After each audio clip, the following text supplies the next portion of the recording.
Hello everyone, welcome to class 8 sessions of subject geography and today we are discussing chapter number 5 and the chapter name is industries. This is your third session. तो बच्चों हम लोग class 8 का subject geography discuss कर रहे हैं और इसमें हम लोग chapter number 5 discuss कर रहे हैं. Chapter का नाम है industries और ये आपका third session है. So let's start with it.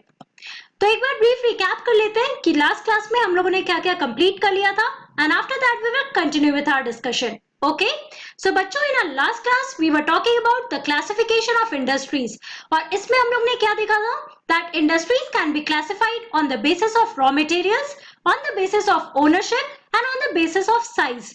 और लास्ट क्लास में हमने देखा था about on the basis of raw materials and on the basis of size, right. So on the basis of raw materials हमने क्या देखा था that there may be industries that are agro-based industries, then mineral-based industries, marine-based industries, and finally we read about forest-based industries.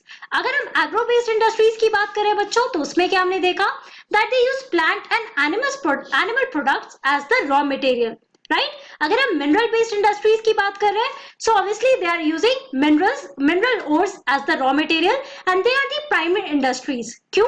क्योंकि जो mineral extract होता है बच्चों so basically उस mineral को different industries में use किया जाता है as a raw material, right? तो उसको हम लोगों ने आयरन और स्टील इंडस्ट्री में हमने बेस्ट एग्जांपल देखा था कि जो आयरन है that is extracted from its ore, that is iron ore, right? और उसके बाद आयरन को डिफरेंट इंडस्ट्रीज में यूज किया जाता है as a raw material. Okay फिर हम लोगों ने पढ़ा अबाउट फॉरेस्ट बेस्ड इंडस्ट्रीज जिसमें फॉरेस्ट प्रोड्यूस को यूज किया जाता है एज रॉ मटेरियल. और हमने फिर पढ़ा मरीन बेस्ड में जिसमें सी या ओशियंस के जो प्रोडक्ट्स होते हैं बच्चों उनको यूज किया जाता है एज रॉ मटेरियल्स.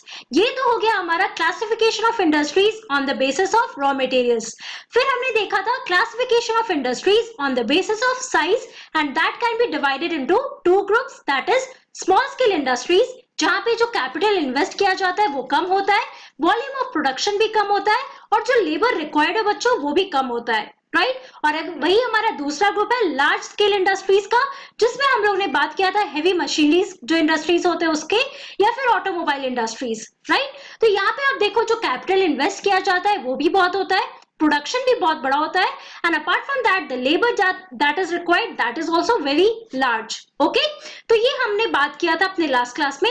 अब आज की क्लास में we are going to continue this discussion and in today's class we are going to classify the industries on the basis of ownership. Okay, so let's start here. Now let's talk about the classification of industries on the basis of ownership here. Industries can be classified into private sector, state owned or public sector, joint sector and cooperative sector. तो बच्चों अगर हम ownership की बात कर रहे हैं तो यहाँ पे आप देखो कि इंडस्ट्रीज को डिफरेंट वेज में हम लोग यहाँ पे क्लासिफाई कर सकते हैं. ओके तो पहला है हमारा प्राइवेट सेक्टर का, दूसरा है हमारा पब्लिक सेक्टर या स्टेट ओन्ड सेक्टर, ओके तीसरा है हमारा जॉइंट सेक्टर और चौथा है कोऑपरेटिव सेक्टर. अब एक एक करके हम लोग समझने की कोशिश करते हैं यहाँ पे कि प्राइवेट सेक्टर में कौन होता है, पब्लिक सेक्टर में कौन होता है या जॉइंट और कोऑपरेटिव सेक्टर में कौन होते हैं. ओके तो अगर हम लोग प्राइवेट सेक्टर की बात कर रहे हैं बच्चों so private sectors are owned and operated by individuals और अ ग्रुप ऑफ इंडिविजुअल. तो जैसे हमारा ये नाम सजेस्ट करता है दैट इज प्राइवेट. तो प्राइवेट कहने का क्या मतलब है कि यहाँ पे देखो जो भी इंडस्ट्रीज है दे आर ओन्ड और ऑपरेटेड बाय इंडिविजुअल्स और ग्रुप ऑफ इंडिविजुअल. या तो एक इंडिविजुअल उस पूरे इंडस्ट्री को ओन कर सकता है या फिर ग्रुप ऑफ इंडिविजुअल्स मिलके उस इंडस्ट्री को ऑपरेट या ओन कर सकते हैं. ओके तो ये हमारा प्राइवेट सेक्टर है. Let's talk about public sector industries. Now public sector industries are owned and operated by the government. यहाँ पे आप देखो जो पब्लिक सेक्टर है हमेशा बाय डिफॉल्ट गवर्नमेंट का होता है ना. तो जितने भी आपके पब्लिक सेक्टर के इंडस्ट्रीज है बच्चों they are owned and operated by government. For example Hindustan Aeronautics Limited and also Steel Authority of India Limited जिसको हम लोग सेल भी कहते हैं. उसके अलावा आप देखो कि इंडियन ऑयल हुआ या फिर भेल हो गया है ना. तो ये जितने भी आप यहाँ पे नाम देख रहे हो भारत संचार निगम लिमिटेड, राइट, BSNL, तो ये जितने भी आपके इंडस्ट्रीज है they are owned by government, that is your public sector industries. Okay तो आपको ये सारे एग्जांपल्स याद रखने होंगे और जो बेसिक डिफरेंस है इन सारे सेक्टर्स का वो भी आपको याद रखना होगा। अब तीसरा हमारा कौन सा है? तीसरा है हमारा जॉइंट सेक्टर इंडस्ट्रीज। अब जॉइंट सेक्टर इंडस्ट्रीज में क्या होता है बच्चों, ये हम लोग समझते हैं। So joint sector industries are owned and operated by the state and individuals और अ ग्रुप ऑफ इंडिविजुअल्स। यहाँ पे ये टर्म देखो, that is your joint sector. Joint sector कहने का क्या मतलब है कि दो लोग मिलकर कुछ इंडस्ट्रीज को ओन या रन कर रहे हैं। सो बेसिकली सिंपल सी बात है कि जब जॉइंट सेक्टर इंडस्ट्रीज की बात कर रहे हैं हम लोग, so they are owned and operated by the state and individuals और ग्रुप ऑफ इंडिविजुअल्स। तो यहाँ पे आप देखो जो पब्लिक और प्राइवेट सेक्टर के बारे में बात किया है बच्चों, वो हमारा मिलाकर होता है जॉइंट सेक्टर। जैसे प्राइवेट सेक्टर में आपने पढ़ा दे आर ओन्ड और ऑपरेटेड बाय इंडिविजुअल्स और ग्रुप ऑफ इंडिविजुअल्स, राइट। और हमने पब्लिक सेक्टर में क्या बात किया था, we talked about the industries owned by government. और ये जॉइंट सेक्टर जो है इसको सिंपली आप कह सकते हो that they are run by public and private sector together, right. तो यहाँ पे आप देखो they are owned and operated by the state and individuals और group of individuals. Quite simple to understand, इसलिए यहाँ पे आप कंफ्यूज मत होना, just know the name here कि यहाँ पे क्या नाम लिखा हुआ है, उसके थ्रू आप डिराइव कर सकते हो। ओके सो इसका बेस्ट एग्जांपल है आपका Maruti Udyog limited is an example of joint sector that is run और owned by the state and group of individuals together.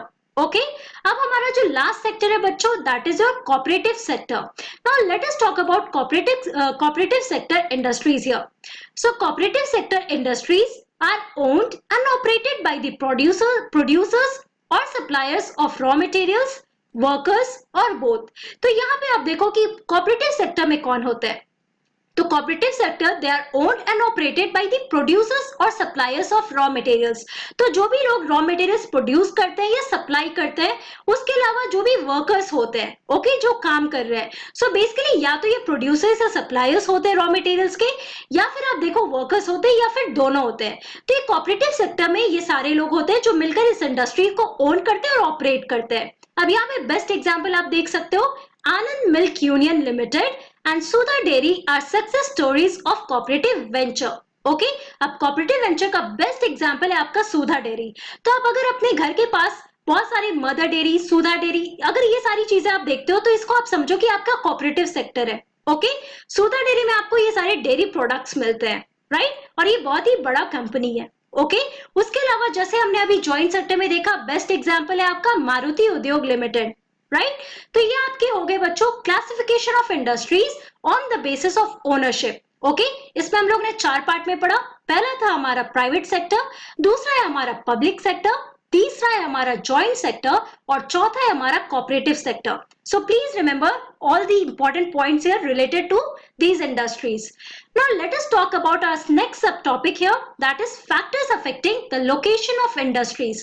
Okay अब कौन कौन से इंपॉर्टेंट फैक्टर्स है बच्चों that affects the location of industries, कि कहां पे एक इंडस्ट्री बनाया जाता है। ओके सो कौन कौन से इंपॉर्टेंट फैक्टर्स है, पहला है हमारा अवेलेबिलिटी ऑफ रॉ मटेरियल्स, कि जहां पे आपको इजिली रॉ मटेरियल्स मिलेंगे, जाहिर सी बात है वहां पे आप इंडस्ट्रीज बना सकते हो, है ना। उसके अलावा land, water and labor, these are some other important factors that are affecting the location of industries. Okay? उसके अलावा आप देखो power, capital, transport and market, these are some other factors that affect the location of industries. Okay? तो overall बच्चों यहाँ पे कौन कौन से points है, पहला है हमारा raw material, दूसरा है हमारा land, then water, then labor, then power, capital, transport and market. ये सारे इंपॉर्टेंट फैक्टर्स है बच्चों that affects the location of industries, कि कहां पे हम लोग एक इंडस्ट्री को बना सकते हैं। ओके इसके बारे में अब हम लोग डिटेल में यहाँ पर पढ़ते हैं। So industries are situated where some or all of these factors are easily available. So basically बच्चों इंडस्ट्रीज कहाँ पे बनाए जा सकते हैं, जाहिर सी बात है जहाँ पे रॉ मटेरियल्स इजिली हमें मिल सके, जहाँ पे बहुत बड़ा लैंड हो, जो क्योंकि इंडस्ट्रीज जो भी आप बड़े बड़े इंडस्ट्रीज देखोगे बच्चों वो एक बड़े एरिया में बनाया जाता है। सो ऑब्वियसली वहां पे आप देखो कि एक बड़ा लैंड खाली होना चाहिए जहां पे आप इंडस्ट्री बना सकते हो, रॉ मटेरियल्स वहां पे होने चाहिए, वाटर की अवेलेबिलिटी वहां पे होनी चाहिए, apart from that power is also required, है ना, capital is required, so basically labour is required. तो ये सारी चीजें आप देखो कि जहां पे इजिली मिल जाता है वहां पे इंडस्ट्रीज बनाए जाते हैं। Okay now sometimes the government provides incentives like subsidized power, lower transport cost and also other infrastructure so that industries may be located in backward areas. तो क्या होता है कि अगर हम लोग किसी भी इंडस्ट्रीज की बात कर रहे हैं तो आपको जनरली आप देखोगे कि टाउन्स के आउटस्कर्ट्स में ये सारे इंडस्ट्रीज मिलेंगे, है ना, क्योंकि वहां पे उनको बड़े बड़े लैंड्स मिलते हैं, वहां पे रॉ मटेरियल्स भी इजिली उनको मिल जाता है ना, ट्रांसपोर्टेशन फैसिलिटीज भी है, तो इसलिए वो सारे इंडस्ट्रीज वहां पे बना सकते हैं हम लोग इजिली। सो लेकिन अब आज के डेट पे आप देखोगे कि गवर्नमेंट क्या कर रहा है। So government is providing incentive such as subsidize power, की पावर को लोअर रेट्स पे दिया जा रहा है। Apart from that lower transport cost, की जो ट्रांसपोर्टेशन कॉस्ट है वो भी कम हो जाए, and also some other infrastructures so that all these industries they can be located in backward areas. अब बैकवर्ड एरियाज में इंडस्ट्रीज क्यों बनाए जा रहे हैं? सो दैट वहां का जो टाउन या जो भी विलेज है दैट कैन फ्लरिश, राइट? क्यों? Because industrialization often leads to the development and growth of towns and cities. अगर हम इंडस्ट्रियलाइजेशन की बात करें बच्चों, so this is the building up of your industries, कि पर्टिकुलर रीजन में आप देखो कि अगर इंडस्ट्रीज बनाए जा रहे हैं, that also leads to the development of that particular town or the growth of cities and towns जो वहां पे है।